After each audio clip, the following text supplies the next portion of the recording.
这次呢，我真的希望他真的会对他的承诺付诸实践。I will not be in a loveless marriage. Josh may not have been in China for long, but already it sounds like Lily is giving up on their marriage. But they aren't the only ones having serious marital issues this week. You see, James still hasn't put on his big boy pants and told his wife or her family that he doesn't want kids. Jim besok kalau udah punya anak kayak begini. One day when you have a kid, it'll be like this. Makanya cepat-cepat punya anak. Oh, James, when are you gonna tell them? How much longer can you keep that a secret? Well, before we dive into that mess, and also before we get to Corona and Ingi's seriously awkward conversation with her family. I'm gonna bring you back to life so I can kill you. Alright?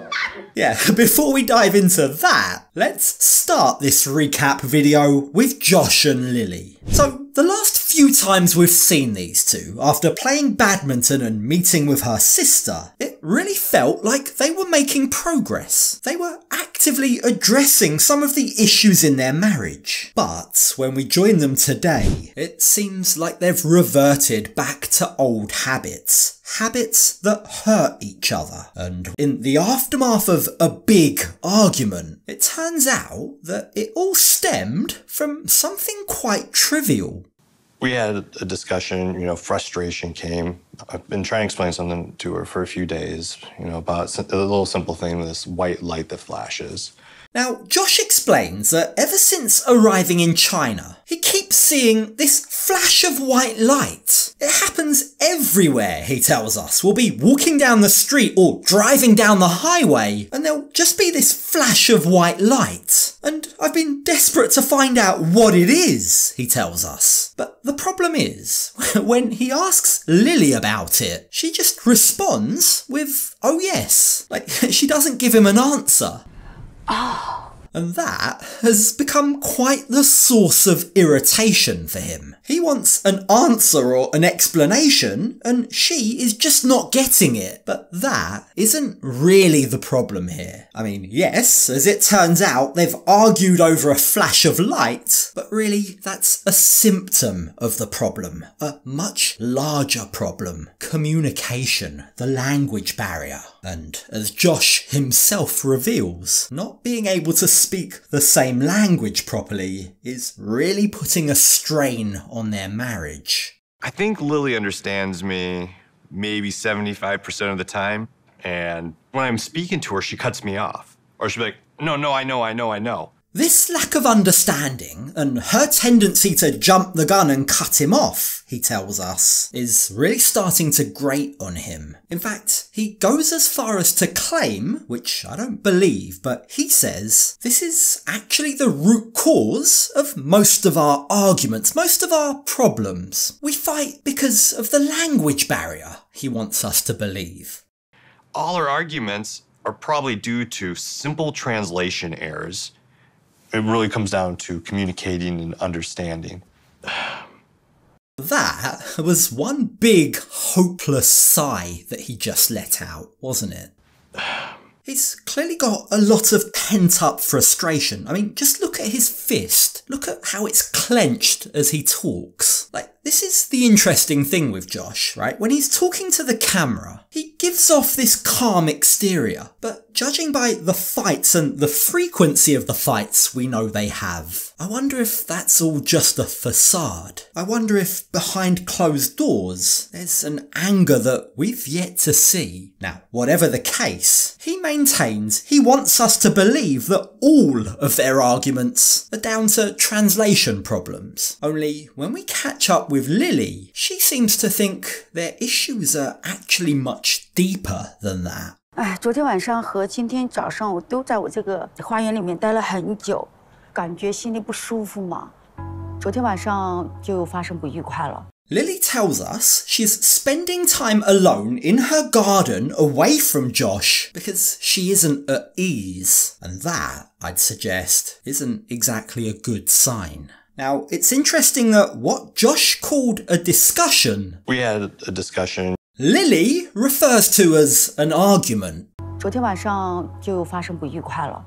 So what actually happened with this discussion/argument? Well, Lily provides a bit more context. We know it was about a flash, right? But she tells us that last night, as she drove into their parking lot, the flash happened again. And Josh, desperate to finally get an answer for what this is, made her spin the car round so that it could happen again and he could point it out to her. Now, as it turns out, it's the flash of a camera, in this case a number plate recognition camera, which seems simple enough. But both of them by this point were annoyed, each at the other, and it didn't take long for issues from the past to once again get dragged up. Now, Lily's already shared that when they argue, Josh has this habit of calling her love fake. And once again, during this argument, that's precisely what he said to her.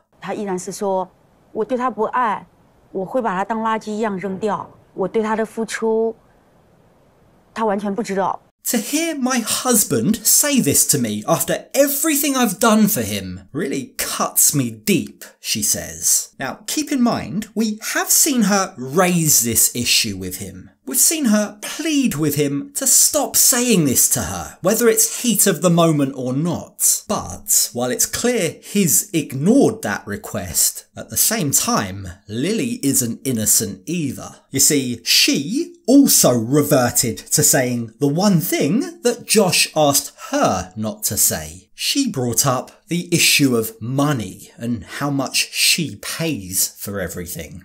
Then she went right back to it, talking about, I buy this, this, and this for you. Always reminding me that what she spends and how much she does. Money has been a touchy subject for these two from the very beginning. Remember, Josh can't work in China. Lily's always gonna be the breadwinner in this marriage, and it really doesn't seem like either of them have made peace with that. Josh has told us many times that he has a really big issue with constantly being reminded, constantly having it thrown in his face that she's the one paying for everything. He feels emasculated by it, and he feels like she's not hearing his request. I know she cares, but I don't feel that she truly hears what I have to say. Because if she truly heard me, she wouldn't do it. Okay, I get it. Josh wants to be heard, but doesn't that go both ways? Neither of them seem to be listening to the other, which is precisely why, when he claims their issues are all down to translation problems, I disagree. I think the real issue between these two is neither of them wants to listen. It goes beyond the language barrier, like both know what the other's deal breaker is. Both know what the other doesn't want them to say. There's no miscommunication there. Yet both of them keep doing the exact same thing.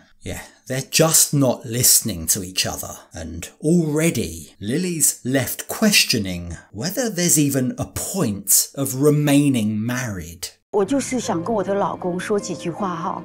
我真的希望他能懂，他能意识到自己的错误。如果他也感觉不幸福啊，这样的婚姻真的不知道该怎么办哦。 So as Lily heads inside, it already feels like she's given up hope in her marriage. Now, she wants Josh to admit that he's wrong, but the truth is, he's not the only one. Both are at fault here. Like, both of them are doing exactly the same thing. Both want to be heard and seen, but neither's extending that courtesy to the other. And as a result, their marriage has already reached a breaking point, it seems. You tell me our love is fake love. Sometimes it does feel fake when you do things. Now, Josh says that it feels like fake love when she keeps on bringing up everything that she's paid for. I think a critical point that he seems to be missing is that paying for things, buying him things, is Lily's love language. That's how she shows her love to him. So when he doesn't acknowledge it, to her, it feels like he's throwing her love back in her face. But that's a big issue, because Josh, on the other hand, well, he doesn't want to keep acknowledging everything she pays for. He feels emasculated by that, like it makes him feel small. He doesn't want to be constantly reminded of how little he's contributing financially to their marriage. So if these two can't figure this out, it's gonna end in disaster. We are not happy. So if we are both feeling unhappy, do you think we still live together? Lily gets straight to the heart of it. She doesn't see the point of them remaining married if neither of them are gonna be happy. Now, the thing is, marriages aren't always rainbows and butterflies. Marriages that last are from couples that can work through their problems. They need to be able to fight through the hard times. And while that is what Josh tries to tell her, the worry is, Lily already seems like she's checked out. I will fight and do whatever I need to do to make sure we last. 但是呢，这不是他第一次给我做出这样的口头承诺了。Josh says that he's ready to fight for their marriage, but the problem is, Lily's not buying it. This isn't the first time that Josh has said this to her. And as far as she's concerned, actions speak louder than words. She wants to see it before she believes it. And from the sounds of things, those changes better come soon. 这次呢，我真的希望他真的会对他的承诺付诸实践。I will not be in a loveless marriage. That, I've got to say, sounds pretty definitive. Lily doesn't strike me as the kind of lady that's gonna tolerate things for too long. Like, she doesn't mince her words, and if she's not happy, you best believe she's not gonna keep paying for him. Yeah, they're at a crossroads. They both need to figure things out fast if they're to stand any chance at all. And as it turns out, they're not the only ones. You see, James and Tata are also in a very similar situation. They also have a lot of figuring out to do. Now, the last time we saw these two, in the aftermath of the mum feet kissing incident, Tata was demanding an apology from James. In fact, she was threatening to leave him in the hotel and go back to her parents' house. But when we join them in this episode, it looks like she hung around. Today's the day that both of them are going to check out of the hotel and begin their new lives living with Tata's parents. Now, in order for that to happen, the first order of business is to try and finish the renovation of their bedroom. And once again, Tata's parents prove they'll do anything to help them. Hari ini kita pengen ini apa?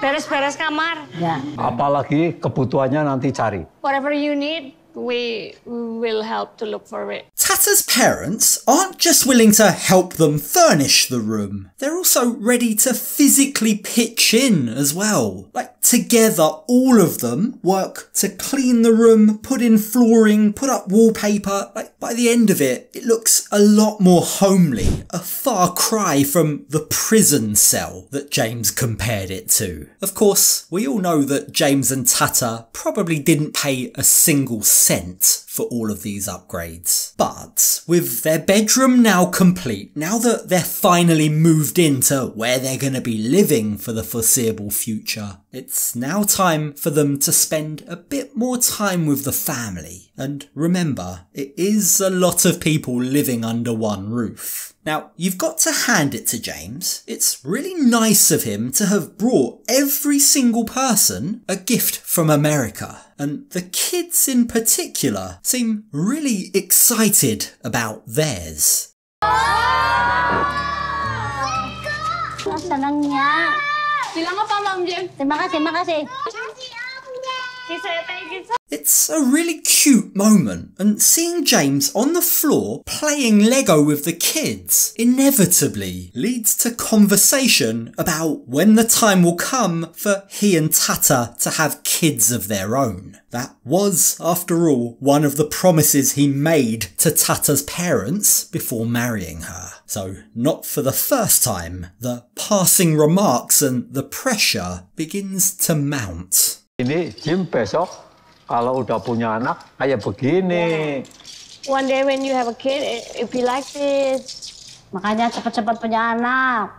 Have a kid soon, please, they say to the man who doesn't want kids. Yeah, I think there's a slight problem there. Now, of course, James being James, in his typical secretive, conflict-avoiding manner, he hasn't yet even told his own wife, let alone her family, that he's having second thoughts about having his own kids. But little does he know, Tata is already aware of this fact. She learnt it when her friend accidentally spilt the beans after James had confided in her instead of telling his own wife. And understandably, the manner in which she learnt this potentially life-changing news is just adding to Tata's stress levels. But James still doesn't know that Adele told me that James doesn't want to have a kid. And it makes me sad because I know James is gonna be a great dad. It's all very bizarre. It's a strange situation that they find themselves in. Tata knows the truth, even though James hasn't told her, but rather than confront James, she's chosen to stay silent about it. I mean, she's known for over a month at this point, yet she hasn't said anything. These two really do need to work on their communication, don't they? Someone needs to tell them that avoiding their problems aren't going to make them magically disappear. I know this is a conversation that they're going to keep throwing at me time after time after time. It's been something they've said since me and Tata have been together. Yeah, James is fully aware that this isn't going to be an easy conversation to have. It's a ticking time bomb, and hopefully when it explodes, it doesn't blow them all up in the process. Now, from one uncomfortable family conversation to another. After meeting Ingi's family in the last episode, today the shoe is on the other foot. Ingi is about to meet Corona's family, and she's a little nervous. And his parents are so understanding and accepting, and my family can be a little in your face and abrasive, and if you're not ready for that, it can come out as a lot. In typical Ingi fashion, he's pretty laid back about the prospect, but Corona warns him, you should probably be a bit more nervous. I might have been soft partnering you, she says, but believe me, my family aren't gonna hold back. But as ever, even that warning doesn't really seem to faze Ingi, not in the slightest. We can be some vicious ladies. Like, I just can't see it.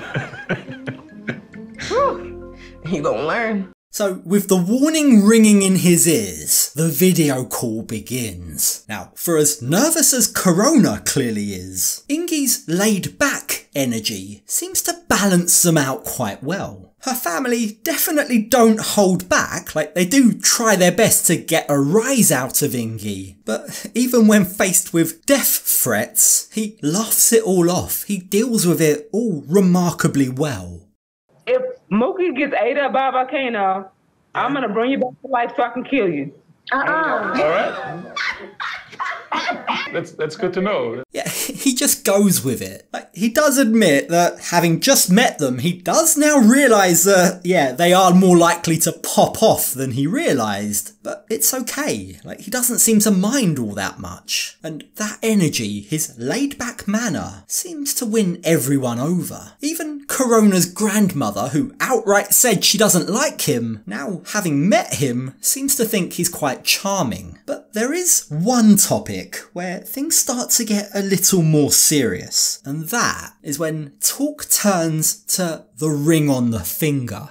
Definitely need to see a wedding happen though, so any talks of that, rings and stuff? Yeah, I mean, Like, we will figure this all out. Ingi just replies by saying, we'll figure it out soon, but boy, isn't it getting hot in here? Like, he tries to make a joke of it, he tries to bat it away, but his response doesn't exactly fill either Corona or her family with that much confidence. I've given up my whole life to be here, Corona tells us. So from the way that Ingi's talking, I'm not sure he realises just how important marriage is to me, she says. I'm risking all of this, doing all this, and like, what am I getting in return? His response is putting a lot of doubt in my mind now because like he's not really showing that he's making a strong commitment. Corona wants commitment. She wants strong commitment. And it's going to be very interesting to see in the coming weeks if laid-back Ingi is ready to give that to her. Is he able to commit? Or are we going to see an end to the soft partnering? Is the real Corona, the angry Corona that we've been warned about all season, finally going to pop off?